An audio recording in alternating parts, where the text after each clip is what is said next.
जोडा तालुक्यातील नंदीगती येथे श्री गणेशोत्सव समितीच्या वतीने आयोजित करण्यात आलेला सार्वजनिक गणेशोत्सव मोठ्या उत्सवात आणि थाटामाटात संपन्न झाला.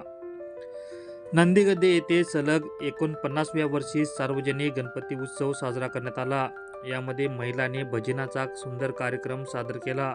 तसेच मुलांनी सादर केलेल्या सांस्कृतिक कार्यक्रमांना आणि विविध स्पर्धांना उपस्थितांचा उत्तम प्रतिसाद लाभला.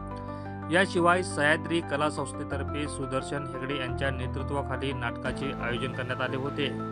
या गणेश उत्सवाच्या यशस्वी आयोजनासाठी श्री गणेशोत्सव समितीचे अध्यक्ष अजित आर हेगडे, उपाध्यक्ष सुरेश बांदेकर, दयानंद दानगेरी, अनंत आर भट, सचिव सुदाम दानगेरी आणि समितीतील इतर सदस्यांनी विशेष परिश्रम घेतले.